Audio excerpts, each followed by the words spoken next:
I want to bring in Jerry Parker. We got the CEO of Chesapeake Capital joining us this morning. And Jerry, happy Thursday. Thanks for sharing part of yours with us. We've been talking about the market this week and how it seems to be focused on rates moving higher and some of the contributing factors to the move up in the 10-year. We just had some data out at the bottom of the hour. But Jerry, can you talk to us about how your approach towards trading and how the trend following approach awards you the ability to tune out some of that high frequency data that we've become so accustomed to as intraday type traders? Well, that's right. Having a systematic approach, especially one that emphasizes following the trends, will keep you in gear with the market moves most of the time. I still have to pay attention to what's going on, excuse me, in the bond market as it relates to the stock market. And we've heard for a while that the stocks may struggle here unless we get some bids in the bonds and we don't continue to see higher rates. We talked about this last time where stocks have shrugged off what's going on in the other market. So that's nice. So we can stay long and the trends in the stocks look good still. But the bond trends are lower.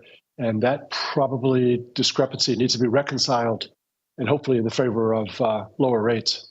Jerry, just kind of picking that apart a little bit here, I think it's very important to stress a systematic approach, right? Taking a step back, avoiding the tick for tick kind of aspect of trading. It's more sustainable over time, over the long haul. You get shaken out of less positions that are valid positions to be in over a longer term trade, but that short term chart tells you, hey, something's wrong here. I kind of think of it sort of like picking up nickels in front of a steamroller, right? I mean, you may get a few, but when your fingers get pinched, ultimately, it hurts quite a bit. You seem to be focused on that relationship between bonds and stocks. We've been keeping a close eye on that relationship between the U.S. dollar as well. Pretty fairly well-defined inverse correlation as of recent. Right. I'm anticipating my systematic approach is anticipating higher rates, and we've been getting them. And but then the stock systems are long.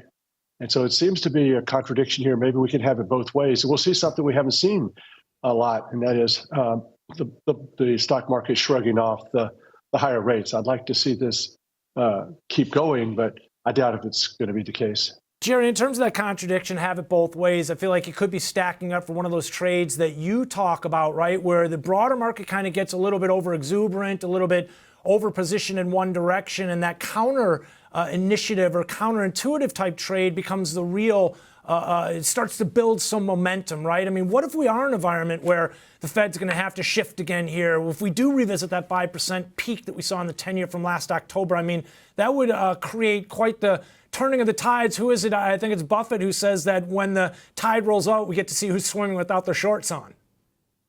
That's right.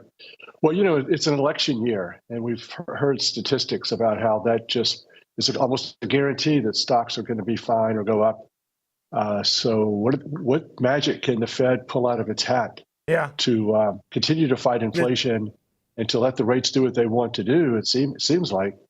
But the last time we had a big sell-off, everyone got in rates and a rally in the bond market. We had a big, everyone was very bullish and on lower rates. And so it always can't go with your gut feel at these things. Maybe our pessimism is that it's too much right now. Yeah, my gut feel never really did me well in trading, that's for sure.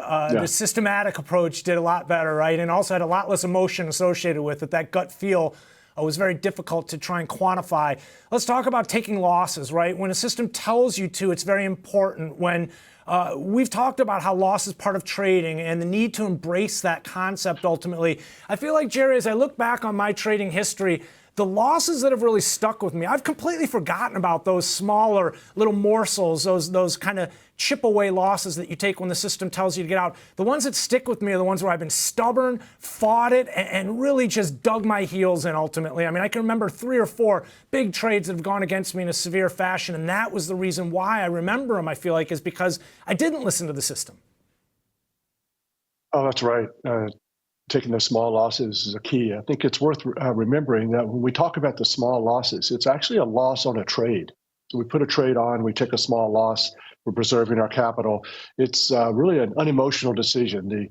It's really a no decision at all to take a trade. The loss is going to be small. But when we get that profit, like we have in some of our stocks or in some of the other good trending markets, having a sell-off in that is not a loss. We need to be bold with those profits and stick with those long-term trends, and don't be eager to get out of a really winning trade, and don't treat the profits like the losses. I think that's something that gets missed quite often.